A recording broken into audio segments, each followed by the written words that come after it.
The moment Dmitri switched to Russian, I knew he thought I couldn't understand. Она даже не знает, что бокал в ее руке стоит больше, чем ее месячная зарплата. He laughed to his business partner Konstantin across our marble kitchen island. She doesn't even know the glass in her hand costs more than her monthly salary. Before we jump back in, tell us where you're tuning in from. And if this story touches you, make sure you're subscribed. Because tomorrow, I've saved something extra special for you. I continued chopping vegetables for the dinner I'd offered to prepare, my knife finding its steady rhythm against the cutting board. 8 months of flawless Russian lessons with Professor Volkov, paid for through one of my family's many educational foundations, had prepared me for exactly this moment. But Dmitri Kozlov, my fiancé of 6 months, believed I was Maya Chen, a struggling junior accountant at a mid-tier firm, barely scraping by in San Francisco's brutal rental market. You're too generous with her, Dmitri, Konstantin replied in Russian, his voice carrying that particular Moscow inflection that spoke of old money and older connections. Pretty face? Yes, but what does she bring to the table? Your mother will have questions. Dmitri's laugh was sharp, dismissive. My mother will never meet her. This is temporary. Something fun before the serious business of marriage begins. You know how it is. The knife in my hand paused for just a fraction of a second. Not from hurt. I'd suspected his intentions for weeks now, but from the sheer stupidity of his assumption. Dmitri thought he was using me. The irony was exquisite. And the funding? Konstantin pressed, switching to English as his phone buzzed. The oligarchs are getting impatient. Novatech needs to show results by Q3 or they'll pull out. Relax, Dmitri said, also switching back to English, finally remembering I was in the room. The prototype is nearly ready. Besides, I have other investors lined up. Serious money from Moscow. I plated the salmon I'd been preparing, adding the garnish with practiced precision. Dinner's ready, I announced softly, playing the role I'd perfected over 6 months of careful observation. Dmitri barely glanced up from his laptop. Just leave it, Maya. We have work to discuss. Of course. I set the plates down gently, then retreated toward the bedroom of his Pacific Heights apartment. The apartment whose mortgage, I knew from my research, was 3 months overdue. I'll be reading if you need anything. As soon as the bedroom door closed, I pulled out my encrypted phone. The small device looked like any standard smartphone, but it connected directly to Chen Industries' secure network. My father's company. My company, though the world knew me only as the invisible daughter who avoided the spotlight, had built its empire on rare earth minerals and strategic technology investments. We didn't just fund startups. We owned the future. I opened the secure app and pulled up the file I'd been building on Novatech Solutions. Dmitri's revolutionary AI platform was impressive on paper, but my analyst had found something interesting. The core algorithm was stolen, lifted almost entirely from a Taiwanese research lab that my family's foundation had funded 3 years ago.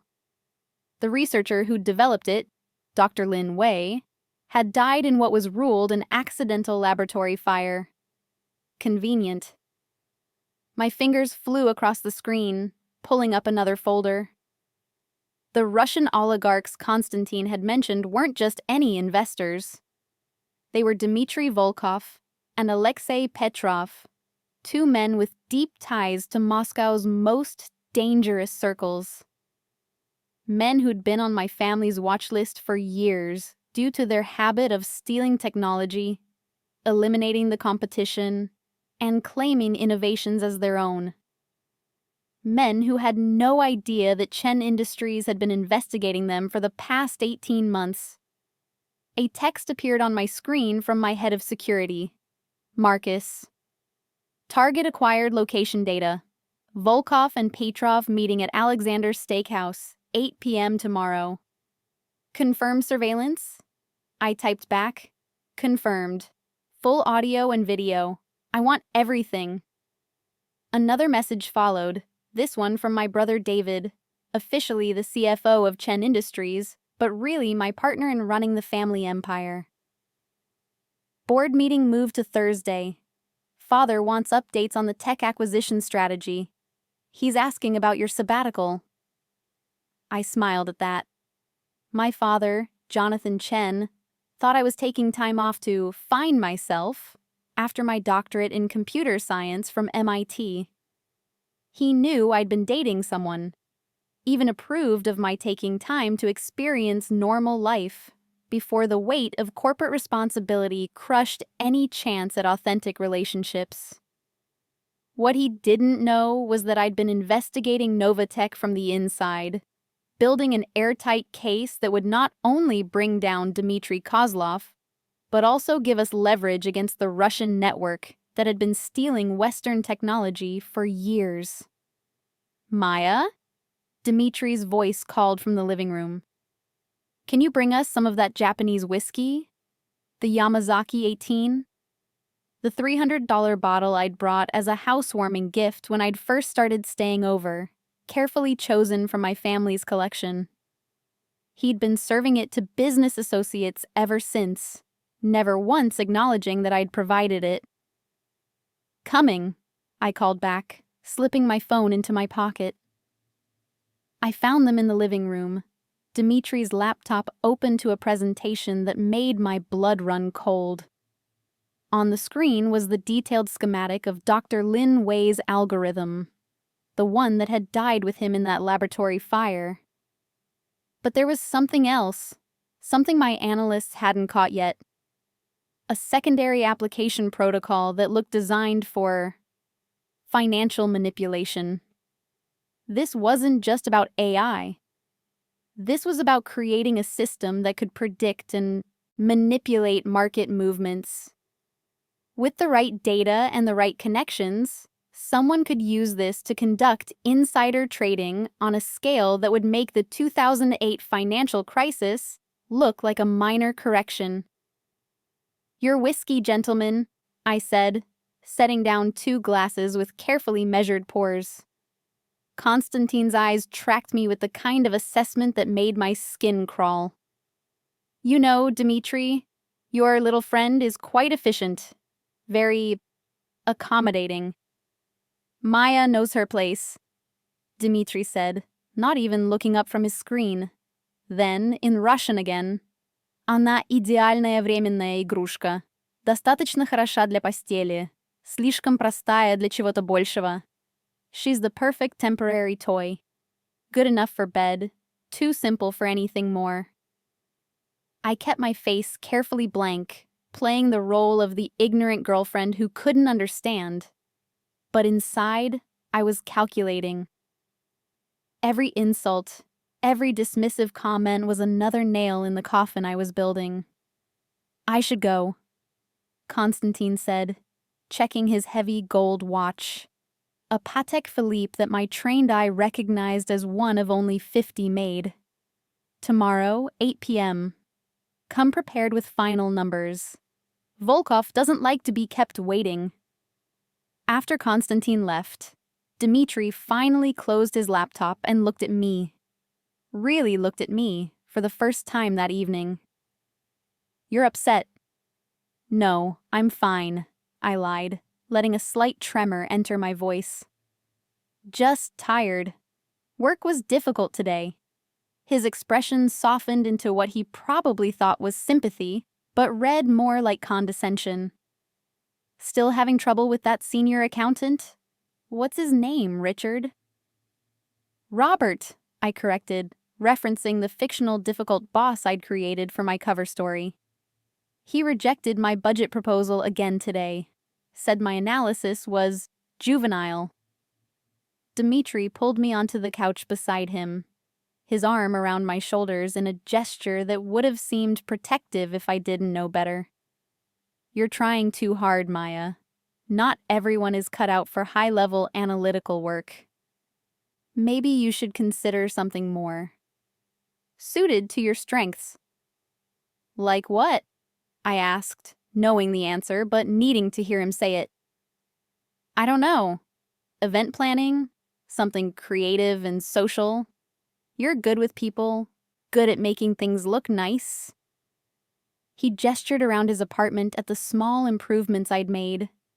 The fresh flowers I bought weekly, the art I'd carefully selected from local galleries, the throw pillows that had transformed his bachelor pad aesthetic into something approaching adult sophistication. All purchased with my family's money, all credited to his taste whenever guests visited. Maybe you're right, I said softly, leaning into him and feeling his chest expand with satisfaction. Men like Dmitri loved nothing more than a woman who deferred to their judgment.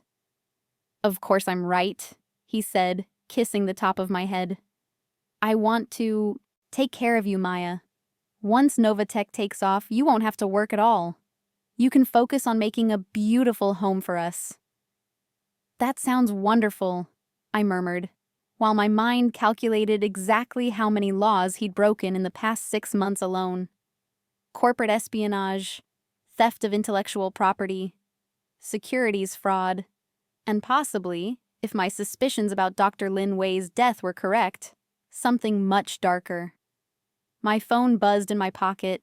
I pulled it out, glancing at the screen. A message from Marcus. Confirm? You want us present at tomorrow's meeting? I typed back quickly. Negative. I'll handle it personally. Work? Dmitri asked, his tone suggesting that my job was barely worth the interruption. Just a reminder about a deadline, I said, tucking the phone away. Nothing important. Good. He stood, stretching. I need to review some documents tonight. Why don't you go to bed? I'll join you later. Translation: he'd be up late video calling with Moscow, discussing details he didn't want me to overhear. I'd learned his patterns well. Between midnight and 2 a.m., when he thought I was asleep, he conducted his real business. The business he believed was invisible to his simple American girlfriend. What he didn't know was that every video call, every encrypted message, every private conversation was being recorded.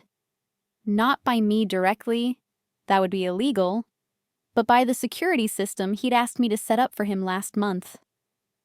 The same system I'd convinced him he needed after mentioning a fictional break-in at a friend's apartment.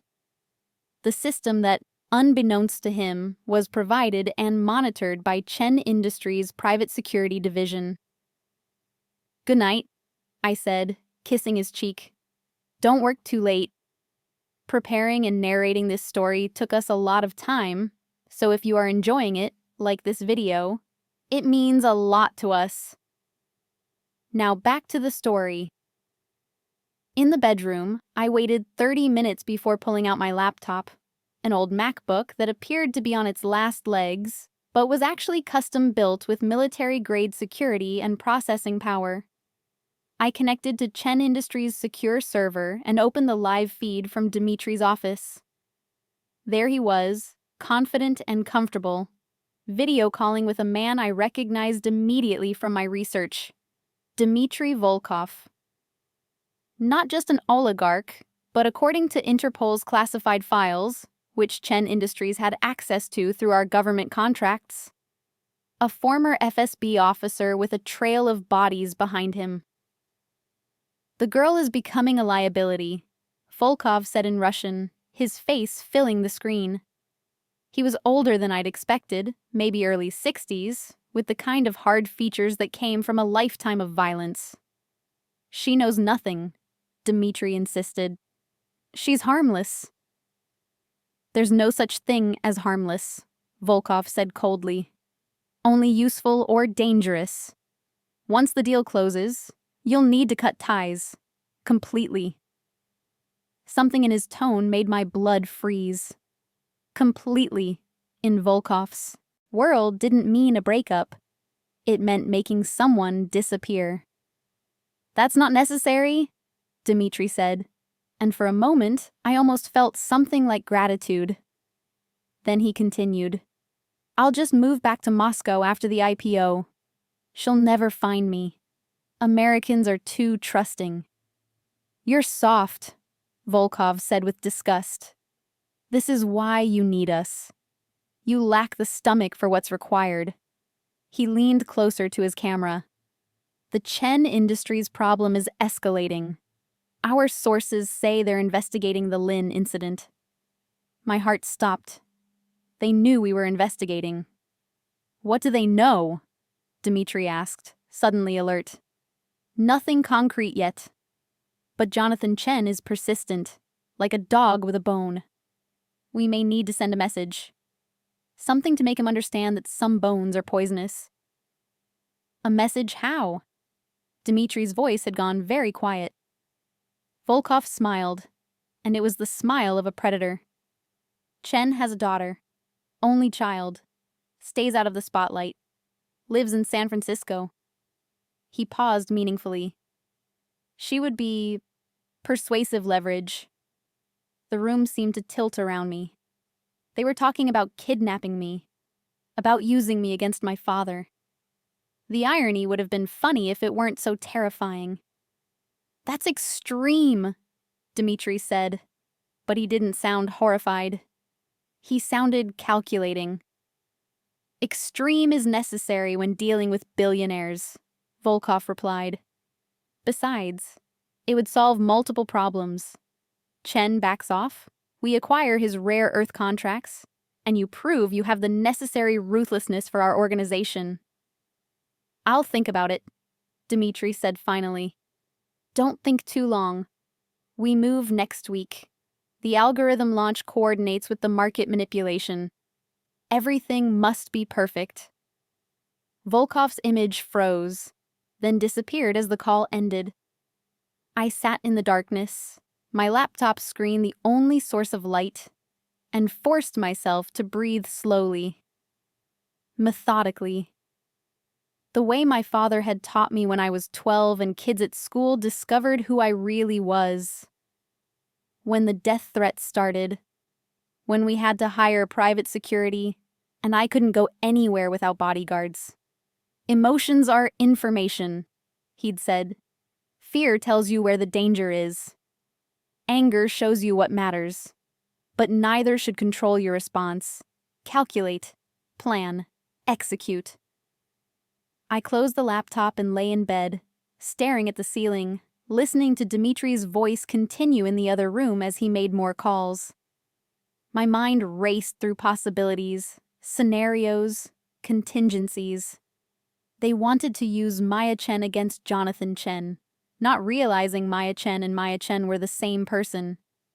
Dmitri thought he was playing me, while planning to help kidnap the real me. The layers of irony were almost beautiful, but the danger was real. Volkov wasn't bluffing. Men like him didn't bluff. They acted. I pulled out my encrypted phone and sent a message to Marcus. "Priority 1 situation, security protocol Delta. Initiate immediately." His response came within seconds. "Confirmed. Team, mobilizing. ETA to your location. 8 minutes." Then I sent a message to David. "Need to move up timeline. Conference call with father in 1 hour. Priority Alpha." Priority Alpha was our code for life-threatening situations. David would know exactly what it meant. Finally, I sent one more message, this one to our family lawyer, Patricia Kim. "Need full documentation ready by Thursday, including criminal referrals to FBI and SEC. Operation Checkmate is live." Operation Checkmate. The plan I'd been developing for 3 months, since I'd first realized that Dmitri's startup wasn't just about stolen technology, but about something much bigger and more dangerous. Dmitri came to bed around 1 a.m., sliding under the covers and pulling me close. I kept my breathing even, pretending to be asleep. even as his arm tightened around me in what might have been possessiveness, or might have been something darker. Spokojnej noci, moja glupa igruszka, he whispered against my hair. Good night, my stupid toy. I let him hold me, let him believe I was oblivious and helpless, while my mind continued to work through every angle of what would come next. Tomorrow, Dmitri would meet with Volkov and Petrov at Alexander's steakhouse, believing he was sealing a deal that would make him rich and powerful. What he didn't know was that Chen Industries already owned 40% of the rare earth mineral contracts they were planning to steal. That the SEC had been briefed on the market manipulation scheme. That the FBI's cybercrimes division was just waiting for my signal to move in. But more than that, he didn't know that the woman sleeping in his arms wasn't a naive junior accountant struggling to pay rent. She was Maya Chen, daughter of Jonathan Chen, holder of a PhD in computer science from MIT, sitting board member of Chen Industries, though only the board knew it, and the person who'd been systematically dismantling his operation from the inside for 6 months. The next morning, I woke to find Dmitri already dressed in one of his expensive suits. Bryony, purchased on credit he couldn't afford. Big meeting today, he said, adjusting his tie in the mirror. I'll be late tonight. Don't wait up. Good luck, I said sleepily, playing my role one more time. After he left, I allowed myself exactly 5 minutes to feel the weight of what I was about to do. 5 minutes to acknowledge the small part of me that had hoped, foolishly, that maybe Dmitri had genuine feelings for me. That maybe, underneath the arrogance and deception, there was something real. But there wasn't. There never had been. He'd seen an easy mark, nothing more. The 5 minutes ended. I got up, showered, and opened my closet. Hidden behind the modest dresses and practical shoes that Maya Chen, struggling accountant, would wear was a second wardrobe.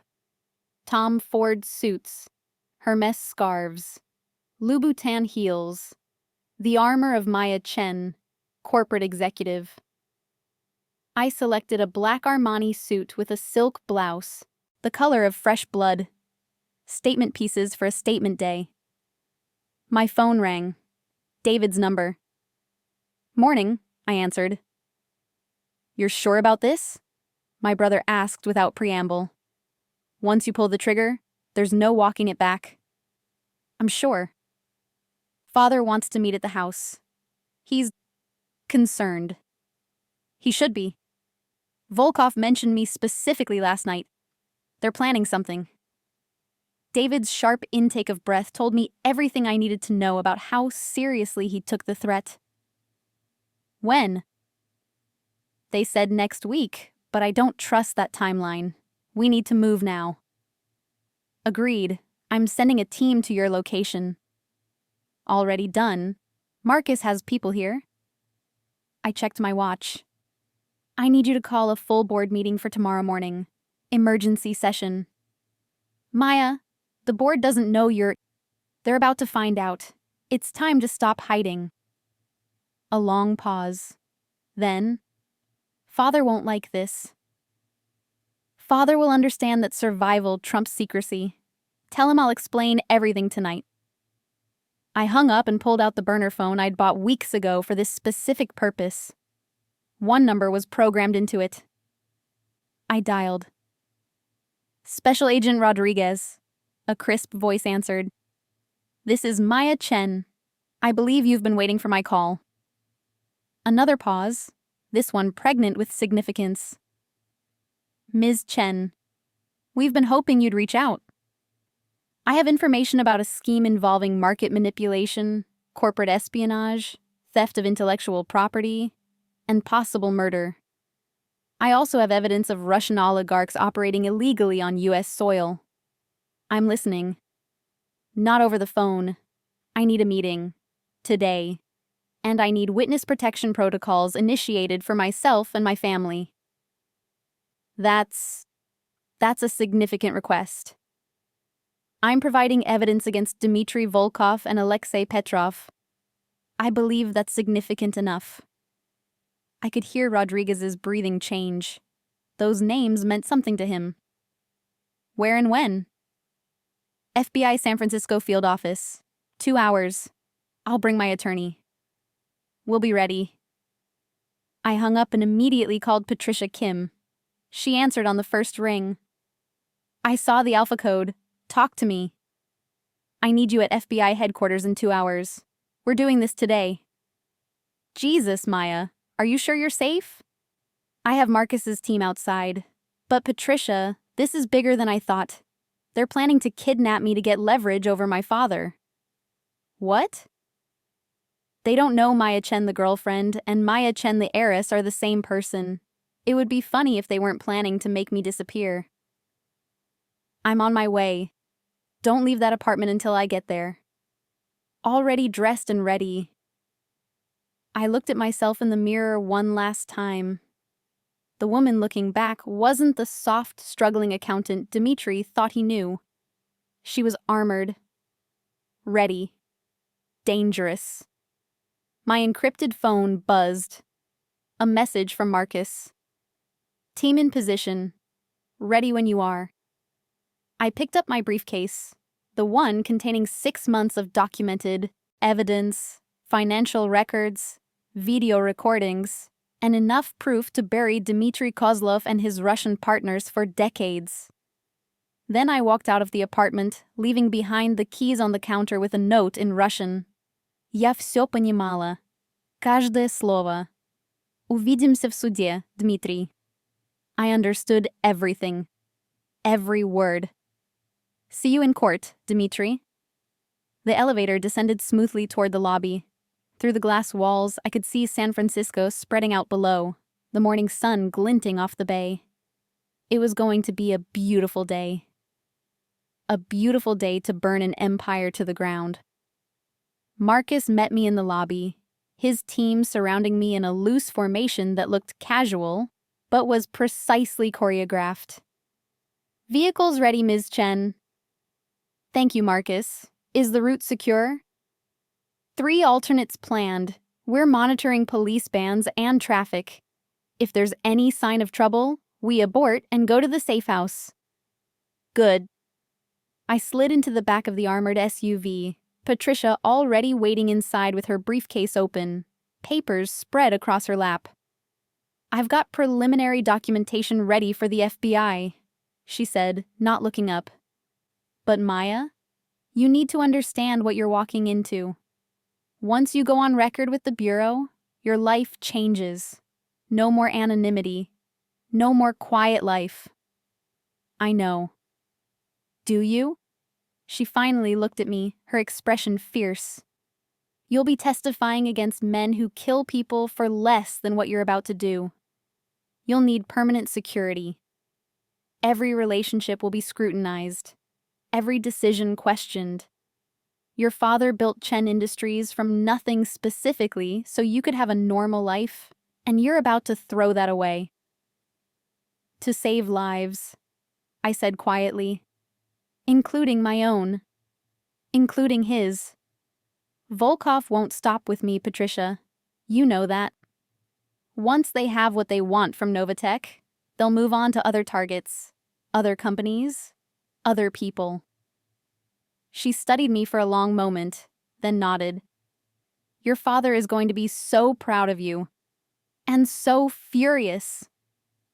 I smiled despite everything. That's his default state where I'm concerned. The drive to the FBI field office took 20 minutes through morning traffic. I spent the time reviewing my documentation one last time, making sure every piece of evidence was organized, labeled, and explained. The algorithm theft, the market manipulation scheme, the suspicious death of Dr. Lin Wei, the Russian connection, the planned kidnapping. It was all there, built carefully over months of dangerous investigation. We're here, Marcus announced as we pulled into the underground garage. I'll be waiting when you're done. This might take a while. I've got all day, Miss Chen. Patricia and I rode the elevator up to the third floor, where Special Agent Rodriguez was waiting with a team of 4 other agents. He was younger than I'd expected, maybe early 40s, with sharp eyes that missed nothing. Ms. Chen. Ms. Kim. Thank you for coming in. He gestured toward a conference room. We've assembled a task force. Given the names you mentioned, this is being treated as a matter of national security.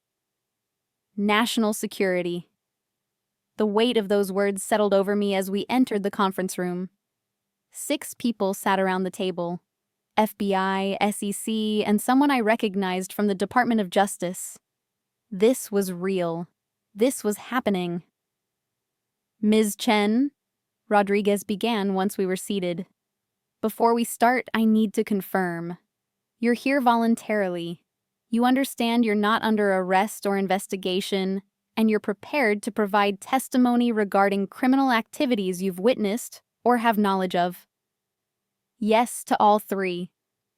Good. Then let's begin. You mentioned Dmitri Volkov and Alexei Petrov. Tell us everything you know. I opened my briefcase and pulled out the first folder.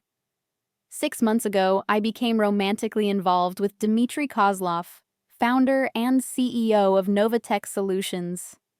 At the time, I didn't know about his connections to Russian organized crime or his involvement in corporate espionage. But I quickly learned. How did you learn? One of the SEC investigators asked. I met her eyes steadily. Because I'm not who Dmitri thinks I am. My name is Maya Chen. My father is Jonathan Chen, CEO of Chen Industries. For the past 6 months, I've been conducting an undercover investigation into Novatech and its financial backers. The room went absolutely silent. Rodriguez leaned forward. You're telling us you've been working undercover? Without authorization? Without backup? With private security, yes. And with the full cooperation of Chen Industries' legal team. I gestured to Patricia. Everything I've done has been documented and reviewed by counsel to ensure it's admissible in court. Ms. Chen, the DOJ representative said carefully, do you understand how incredibly dangerous that was? These men don't hesitate to kill people who threaten their operations. I do understand, which is why I'm here now. Last night I overheard a video call between Dmitri Kozlov and Dmitri Volkov. They were discussing kidnapping me, thinking I'm a different Maya Chen, to use as leverage against my father. I pulled out my laptop and turned it to face them. I have the recording. I pressed play. For the next 40 minutes, they listened to everything. Volkov's cold assessment of me as leverage. Dmitri's calculated response. The casual discussion of murder and market manipulation. The admission about Dr. Lin Wei's death not being an accident. When it finished, Rodriguez sat back in his chair, his expression grim. This is bigger than we thought. It's worse than big, I said.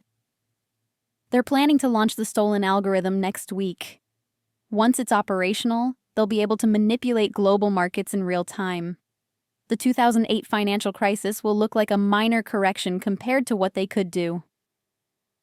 Do you have the algorithm? The SEC investigator asked. I have. Documentation of what it does and how it works. The actual code is on Novatech's servers, heavily encrypted, but I know how to access it. How? I smiled. Because I'm the one who set up their security system. Understanding dawned across their faces. You've had access this entire time, Rodriguez said. To everything. Financial records, communications, code repositories, meeting notes. I've been building this case for 6 months, waiting for enough evidence to bring to you. Last night's recording was the final piece. Patricia leaned forward. My client is prepared to provide full cooperation, including testimony. in exchange for protection for herself and her family. We're also requesting FBI presence at a meeting scheduled for tonight between Dmitri Kozlov, Dmitry Volkov, and Alexei Petrov at Alexander's steakhouse. You want us to arrest them tonight? Rodriguez asked. I want you to document everything they say and do. Get additional evidence. Then arrest them on multiple charges: corporate espionage, securities fraud, conspiracy to commit kidnapping, and if possible, conspiracy to commit murder in relation to Dr. Lin Wei's death. The agents exchanged glances. The DOJ representative spoke. Ms. Chen, what you're describing is an extremely complex operation that would normally take months to plan and coordinate. You have hours, I said flatly, because tomorrow morning, I'm presenting all of this evidence to the Chen Industries Board of Directors. By tomorrow afternoon, it will be news. By tomorrow night, Volkov and Petrov will be on planes back to Moscow, beyond your reach. Tonight is your only chance to catch them on U.S. soil with enough evidence to prosecute. Another silence, this one charged with tension. Finally, Rodriguez stood. Excuse us for a moment. We need to make some calls. The FBI team filed out, leaving Patricia and me alone in the conference room. Well, she said dryly, that went better than expected. They're going to do it. How do you know? Because I just handed them the biggest case of their careers on a silver platter. They'd be idiots not to. Patricia smiled. Your father is going to kill me for letting you do this. My father is going to thank you for keeping me alive while I did it. 15 minutes later, the team returned. Rodriguez's expression had changed from skeptical to determined. We're in, he said. Full surveillance team at Alexander's steakhouse tonight. We'll have agents inside and outside. If they discuss anything criminal, and based on your recordings we'll have grounds for arrest. What about protection for Ms. Chen? Patricia asked. Already arranged. We're putting your family in protective custody as of right now. Safe house, full security detail. And Ms. Chen, you'll be wearing a wire tonight. I blinked. Tonight? You want me at the meeting? You said Kozlov thinks you're just his naive girlfriend, right? That gives us an opportunity. If you show up, even briefly, it might make them comfortable. Loose. More likely to talk freely. My heart was racing, but I kept my voice steady. What exactly do you need me to do? Show up at the restaurant around 9 p.m. Act surprised to see Kozlov there. Stay for a few minutes, then leave. That's it. We'll handle the rest. And if something goes wrong, we'll have agents at every exit. You'll be completely safe. I looked at Patricia. She was shaking her head minutely, her message clear. Too dangerous. But I thought about Dr. Lin Wei, dead in a laboratory fire. About the future victims if Volkov and Petrov's operation continued. About every person who would lose everything in the market manipulation they were planning. I'll do it, I said. Maya. Patricia started. I'll do it, I repeated firmly. This ends tonight. Rodriguez nodded. Then let's get you prepared. We have a lot of work to do before 9 p.m. The next 6 hours were a blur of preparation. The FBI team briefed me on how to wear the wire, how to act natural, how to extract myself if things got dangerous. They ran through scenarios, emergency protocols, backup plans. Patricia arranged for my father and brother to be moved to a secure location. My father, predictably, was furious that I'd been investigating Volkov without telling him. But even over the phone, I could hear the pride underneath the anger. You're just like your mother, he said finally. Brave and brilliant and completely reckless. I learned from the best, I replied. Promise me you'll be careful tonight. I promise. And Maya? After this is over, we need to talk about your role in the company. No more hiding. It's time the world knew who you really are. I know, Dad. I'm ready. By 8:45 p.m., I was sitting in a surveillance van 2 blocks from Alexander's steakhouse, wearing an evening dress and the world's most sophisticated recording device hidden in my necklace. Test, test, Rodriguez said through the earpiece. Can you hear me, Ms. Chen? Loud and clear. Remember, you're just stopping by because you were in the neighborhood. You're surprised to see Kozlov there. Stay calm, stay brief, and get out. We'll take it from there. Understood. Team Alpha in position. A voice crackled over the radio. Team Beta in position. All teams ready. Ms. Chen, you're good to go. I stepped out of the van and walked the 2 blocks to the restaurant, my heels clicking against the sidewalk. The cool San Francisco night air helped clear my head. This was it. Everything I'd worked for, everything I'd risked, came down to the next few minutes. I pushed open the restaurant door and stepped into warmth and light and the murmur of expensive conversation. The hostess smiled at me. Good evening. Do you have a reservation?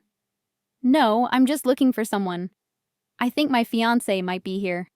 Dmitri Kozlov? Her smile widened with recognition. Oh yes, Mr. Kozlov's party is in our private dining room. Right this way.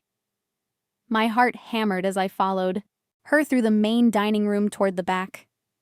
Through the partially open door of the private room, I could see Dmitri sitting with 2 older men I recognized from photos, Volkov and Petrov. They were already deep in conversation. Papers spread across the table, a laptop open between them. The hostess knocked lightly on the doorframe. Mr. Kozlov? You have a visitor. Dmitri looked up, and his expression went from annoyance to shock to fury in the space of a heartbeat. Maya? He said, his voice tight. What are you doing here? I let confusion and hurt show on my face. Not hard, given the circumstances. I was having dinner with a friend nearby and saw you come in. I thought maybe I could say hello, but... I took in the serious faces, the business materials. I'm sorry. I didn't mean to interrupt. It's fine, Dmitri said, standing and taking my arm a little too firmly. Just give me one moment, gentlemen. He steered me out of the private room and into the hallway leading to the bathrooms, away from prying eyes. The pressure on my arm increased. What are you really doing here? He demanded, his voice low and dangerous. I told you. Bullshit. You never come to this part of town. You can't afford dinner in this neighborhood. His eyes narrowed. Are you checking up on me? Have you been following me? No, I was really here with a friend. What friend? Give me a name. My mind raced. This was going wrong. He was suspicious, paranoid. I could see it in his eyes. Sarah, I said, pulling out the first name that came to mind. From work. We were at that Italian place down the street. Prove it. Call her. Dmitri, you're hurting me. His grip tightened. Call her. Now. Through my earpiece, Rodriguez's voice. Ms. Chen, you need to extract. Now. Say you feel sick. Make an excuse and leave. But before I could respond, Volkov appeared in the hallway behind Dmitri. Problem? He asked in English, his accent thick, his eyes cold as Arctic ice. No problem, Dmitri said quickly. Just my girlfriend being clingy. Volkov studied me with an intensity that made every instinct scream danger. Interesting. You didn't mention you were seeing someone, Dmitri. It's nothing serious. Maya, you need to leave. Maya? Volkov's eyebrows rose. Your girlfriend's name is Maya? Something in his tone made my blood freeze. Yes, Dmitri said impatiently. Now if you'll excuse us. Maya what? Volkov asked, stepping closer. Too close. Dmitri, I should go. I started. Answer the question, Volkov said, and there was steel beneath the polite words. Maya what? Chen, I whispered, seeing no way out. The name hung in the air like a grenade with the pin pulled. Volkov's expression didn't change, but something shifted in his eyes. Understanding and calculation. Chen, he repeated slowly. And where do you work, Maya Chen? Ms. Chen, abort now. Rodriguez's voice was sharp in my ear. Teams moving in. I'm an accountant, I said, my voice shaking, this time genuine fear. At Mitchell and Associates, I really should go. Wait. Volkov pulled out his phone, typed something quickly. His eyes never left my face. Then his phone buzzed with a response. I saw the exact moment he knew. Dmitri, he said quietly, almost conversationally. I think you should see this. He turned his phone to show Dmitri the screen. A photo, one I'd seen before, from a Forbes article about Jonathan Chen. A rare family photo showing my father, my brother, and me at a company event 3 years ago. The headline read, Tech Titan Jonathan Chen and his invisible heiress. Meet Maya Chen, the reclusive daughter running the empire from the shadows. Dmitri's face went white. Your struggling accountant girlfriend, Volkov said, his voice deadly quiet, is Maya Chen, Jonathan Chen's daughter. Heir to Chen Industries, worth approximately $4.2 billion. That's not, Dmitri started. And she's been living with you for 6 months, Volkov continued. Had access to everything, every conversation, every document, every plan. He turned to me, and I saw my death in his eyes. Teams go, go, go! Rodriguez's voice exploded in my ear. The restaurant erupted into chaos. FBI agents flooded into Alexander's Steakhouse from every direction. Diners screamed. Tables overturned. Volkov's hand moved toward his jacket, but 3 red laser dots appeared on his chest before he could reach whatever weapon he carried. Federal agents! Hands where we can see them! Dmitri stood frozen, his face cycling through shock, betrayal, and rage as he looked at me. You're really her?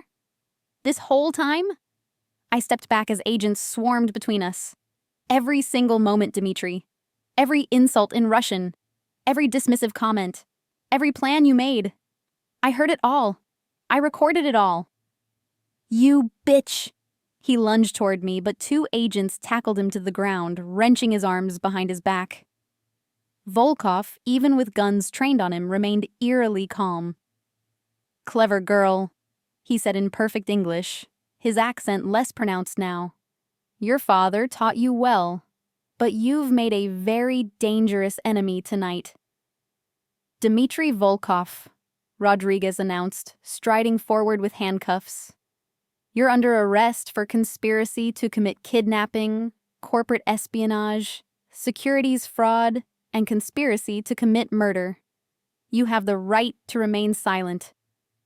I want my attorney, Volkov interrupted, his cold eyes never leaving mine. And diplomatic immunity. Denied, said a new voice. I turned to see a woman in a State Department ID badge. Your diplomatic credentials were revoked 2 hours ago. Seems you've been operating under false pretenses in the United States. Volkov's mask finally cracked. Just for a moment, I saw fury beneath the ice. They hauled him away, along with Petrov and Dmitri, all in handcuffs. Konstantin had tried to run but was caught in the kitchen. The entire conspiracy, wrapped up in one dramatic night. Rodriguez approached me, removing the wire from my necklace.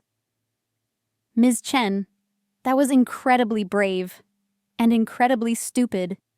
You could have been killed.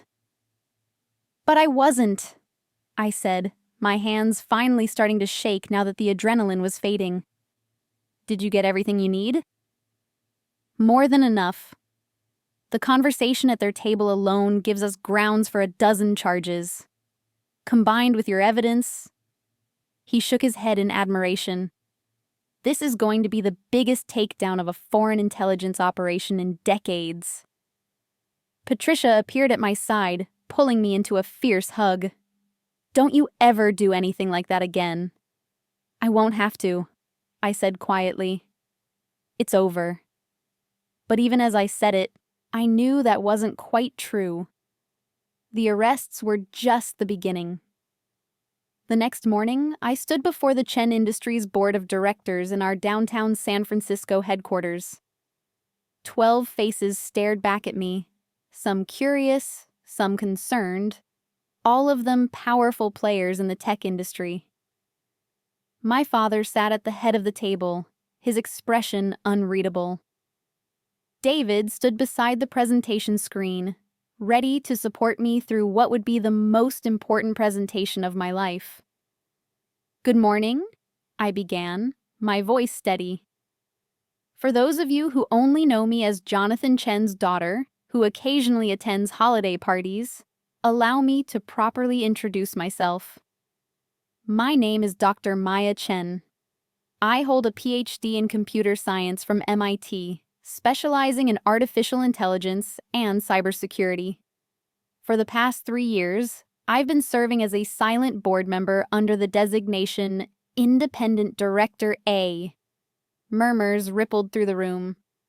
Several board members glanced at my father, who simply nodded confirmation.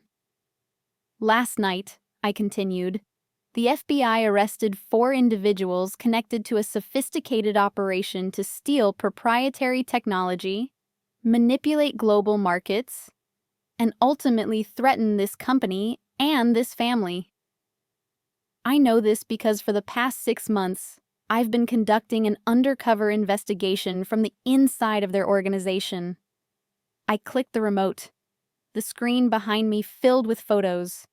Dmitri, Volkov, Petrov, Konstantin. Documents, financial records, video stills from surveillance footage.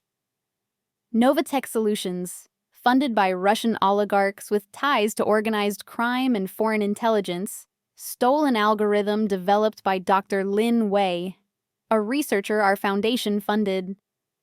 Dr. Lin died in what was ruled an accident, but evidence suggests murder. They plan to use this algorithm not just for AI applications, but for market manipulation on a global scale. Another click. Market projection models filled the screen, showing the catastrophic impact the scheme could have had. If successful, they could have triggered financial chaos exceeding the 2008 crisis.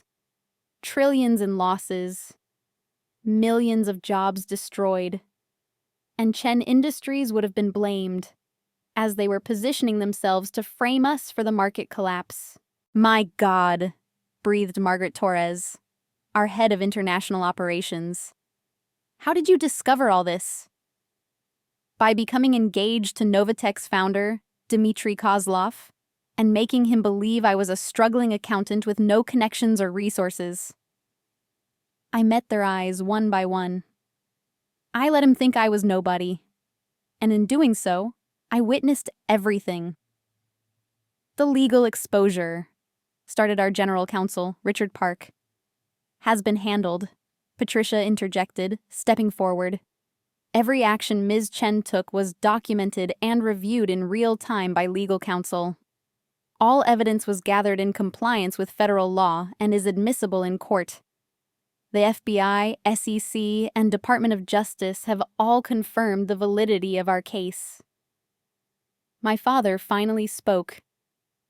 Maya came to me 3 months ago with her suspicions. Against my wishes, she insisted on continuing the investigation. I wanted to pull her out immediately, bring in federal authorities. But she convinced me, correctly as it turns out, that we needed ironclad evidence, and that removing her would alert them to our knowledge. He stood, moving to stand beside me. My daughter risked her life to protect this company and prevent a financial catastrophe that would have hurt millions of people. Last night, she wore an FBI wire into a meeting with some of the most dangerous men in international crime. She did this despite my objections, her brother's objections, and every instinct of self-preservation. His hand rested on my shoulder. It's time this board and the world knew the truth. Maya Chen is not just my daughter. She is the future of Chen Industries. Starting today, she assumes the role of Chief Strategy Officer with a direct path to CEO succession. The room exploded with reaction, some applauding, others shouting questions, all of them looking at me with new eyes. I know this is sudden, I said, raising my hand for quiet. I know many of you have questions about my qualifications, my experience, my ability to lead. I'm prepared to answer all of them. But first, we need to address the immediate situation. David stepped forward, distributing folders. Novatech's collapse opens significant opportunities. Their client list, their incomplete technology, their market position, all of it is now in play. We have a 48-hour window to acquire key assets before competitors move in. We're also proposing the creation of the Lin Wei Memorial Foundation, I added, dedicated to protecting researchers and their intellectual property, especially those working in vulnerable positions. Dr. Lin died because he wasn't protected. We can make sure that never happens again. Margaret leaned forward. What about retaliation? Volkov and Petrov have extensive networks. Already handled, said Marcus, entering the room with my father's permission. Ms. Chen and her family are under Level 5 protection, the same level we provide to heads of state. Chen Industries facilities have upgraded security. We've identified and neutralized 3 attempted cyber intrusions since last night. They're going to keep trying, I acknowledged. But now we're ready. And more importantly, they're facing decades in federal prison. Their networks are being dismantled as we speak. The FBI has been waiting years for evidence like what we provided. The meeting continued for 3 more hours. Questions about my vision for the company, my technology expertise, my leadership style. I answered them all, feeling the weight of my double life finally lifting. As the board members filed out, several stopped to shake my hand, offer congratulations, or express their respect for what I'd accomplished. Margaret was the last to leave. Your mother would be proud, she said quietly. She'd known my mother before she died, when I was 10. She always said you had steel in your spine. After everyone left, it was just my father, David, and me in the conference room. I'm still angry with you, my father said. What you did was dangerous and reckless. I know. But it was also brilliant and brave.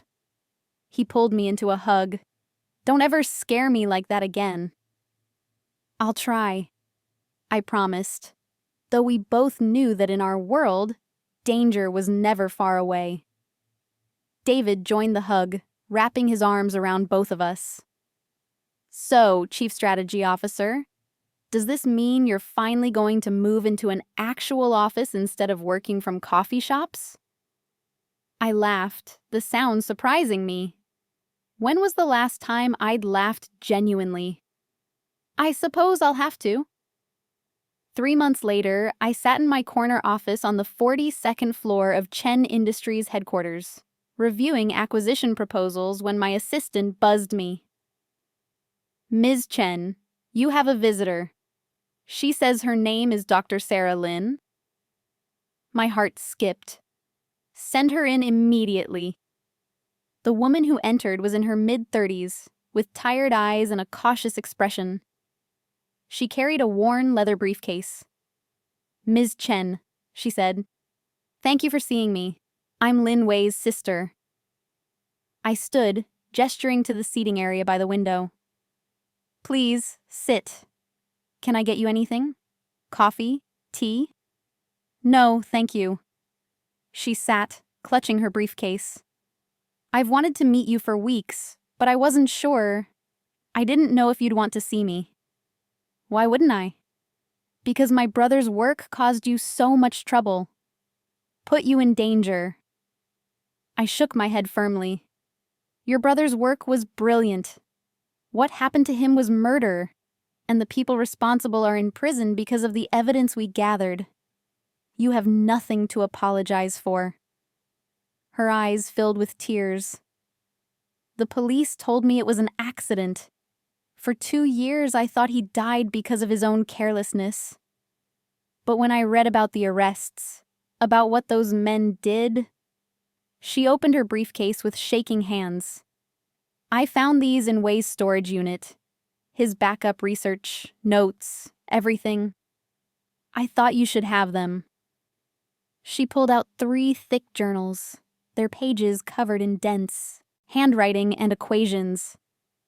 Dr. Lin, I said gently, this is your brother's legacy. Are you sure you want to give this to us? I want them to mean something, she said. Wei died for this work. I wanted to help people, the way he intended. I read about your foundation, the Lin Wei Memorial Foundation, about how you're protecting researchers. That's what Wei would have wanted. I took the journals carefully, reverently. Then I promise you, we'll use this work to honor him. Every researcher we protect, every innovation we help bring to the world safely, it will be because of what your brother started. We talked for another hour. She told me stories about Wei, his quirks, his brilliance, his dreams of changing the world through technology.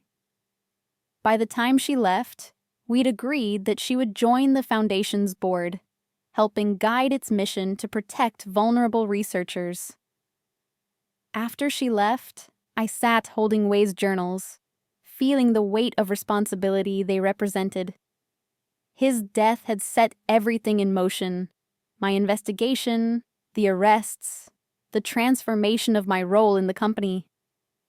And now, his work would live on in a way those who killed him never anticipated. My phone buzzed. A text from Rodriguez. Thought you'd want to know. Volkov's plea deal fell through. Going to trial. Your testimony will be needed. I typed back. I'll be ready. Another text, this one from an unknown number. My security protocols flagged it immediately, but Marcus had cleared it. It was from Dmitri. I underestimated you. My only real mistake. I stared at the message for a long moment, then deleted it without responding.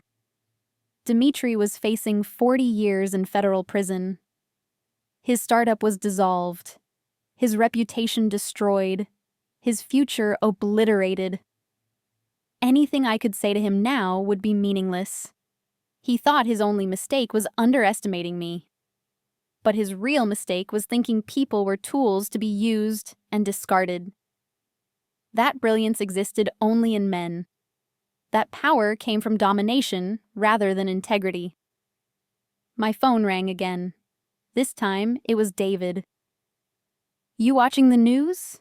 He asked. I turned on the television in my office. CNN was showing footage from the courthouse where Volkov, Petrov, and their associates were being arraigned, representing one of the largest foreign intelligence operations ever uncovered on U.S. soil. The reporter was saying.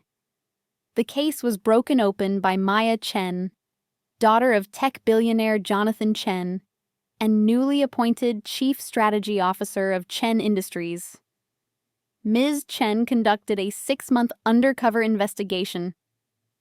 My photo appeared on screen. Not the old grainy pictures from years ago, but a new professional portrait we'd released last month.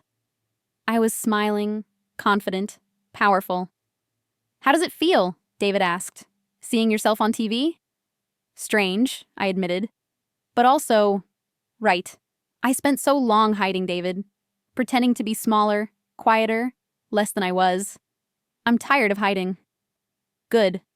Because the board approved your proposal for the AI ethics division.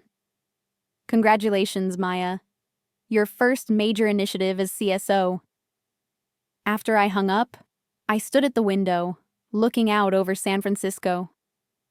The city spread below me, full of ambition and innovation and possibility. Somewhere down there were people like Dr. Lin Wei, brilliant minds working to change the world.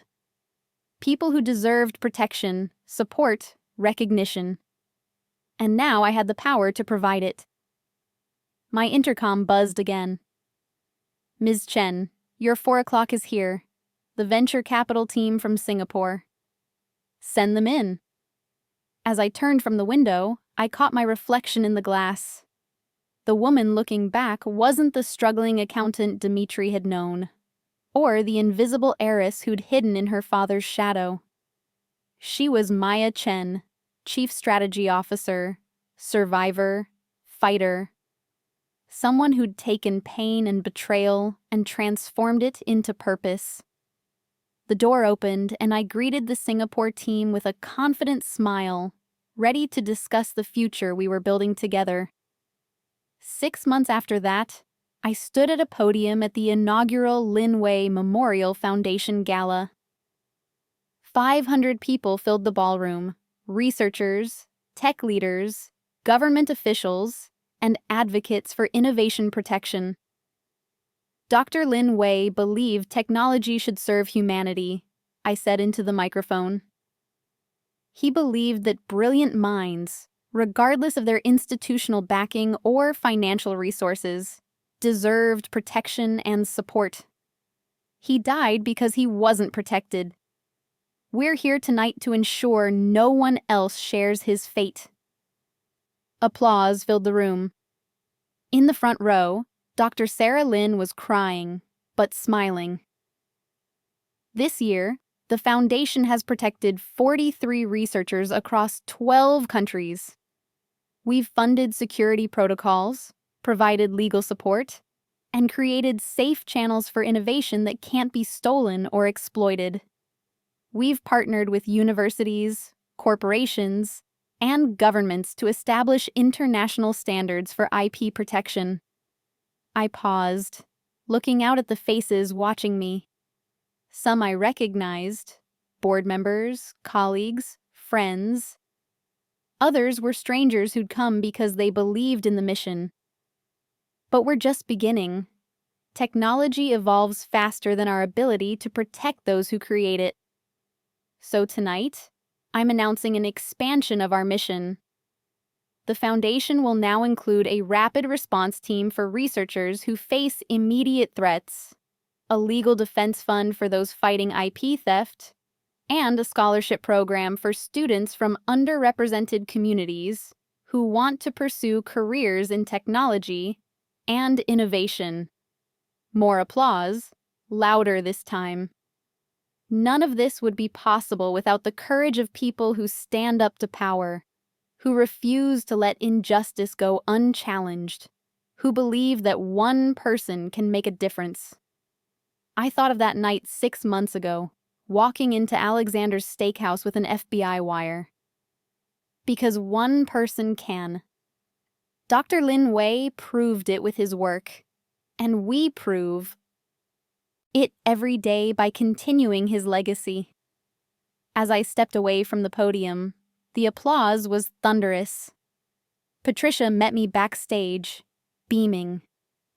"Brilliant speech," she said. "Very inspiring."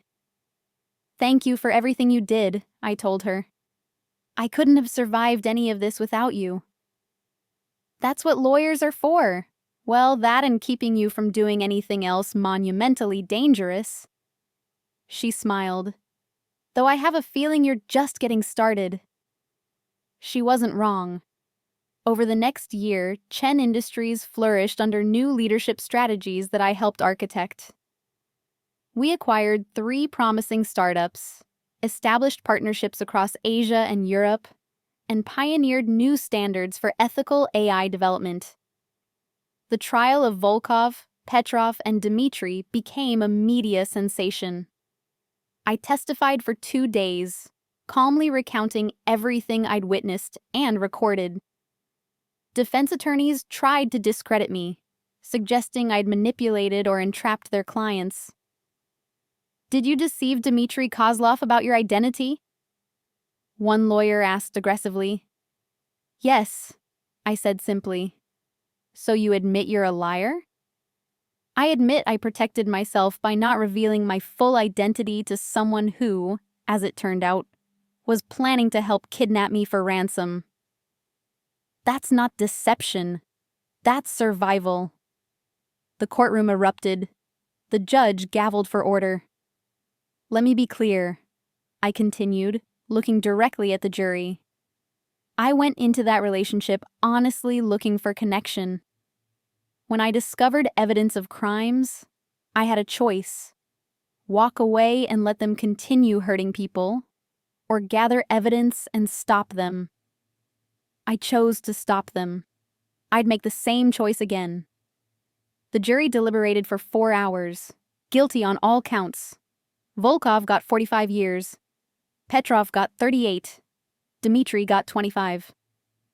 As they led him away, Dmitri looked at me one last time. There was no anger in his expression anymore. Just defeat. I felt no satisfaction in his destruction. Only relief that it was finally, truly over.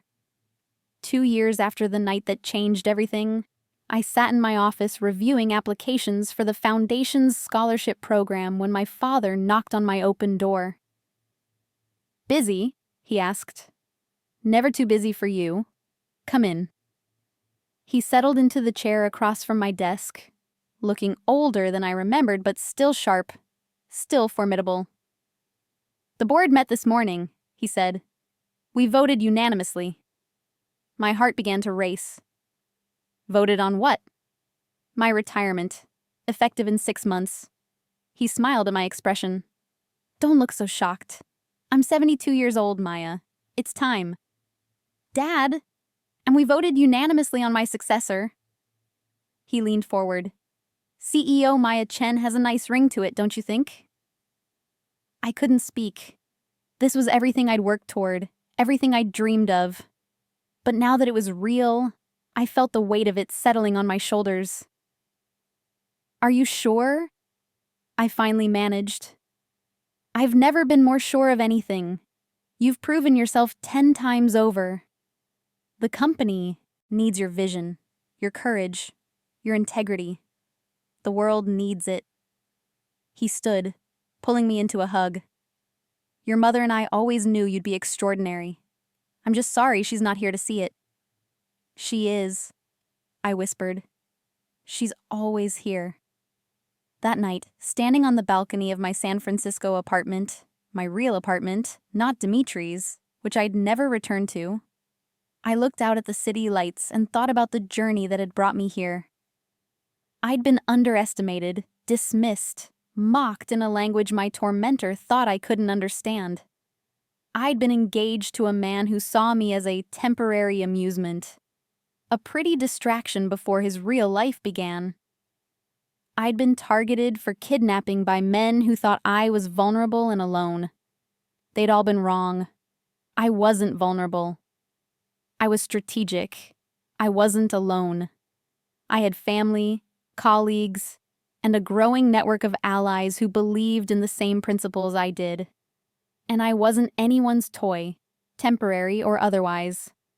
I was Maya Chen, PhD from MIT, Chief Strategy Officer turned CEO-elect of Chen Industries, founder of the Lin Wei Memorial Foundation, the woman who'd brought down an international criminal network and changed the trajectory of tech industry ethics. My phone buzzed with a text from David. "Congratulations, Madam CEO. Mom would be so proud." I typed back, "Thanks, little brother. Couldn't have done it without you." Another text, this one from Marcus. Security briefing tomorrow at 8 a.m. The CEO package requires enhanced protocols. And finally, one from Dr. Sarah Lynn. Just heard the news. Wei would have loved this. Thank you for everything you've done in his name. I stood there as the San Francisco fog rolled in, covering the city in its nightly blanket, and I smiled. Dmitri had been wrong about so many things, but he'd been right about one. I was persistent. I did keep trying. I just wasn't trying to land an entry-level position. I was trying to change the world, and I was succeeding. The Russian oligarchs who'd planned to use me as leverage against my father had no idea that they weren't funding Dmitri's startup. They were funding their own downfall. The money they'd invested, the resources they'd committed, all of it had been turned against them through evidence and testimony that would keep them locked away for decades.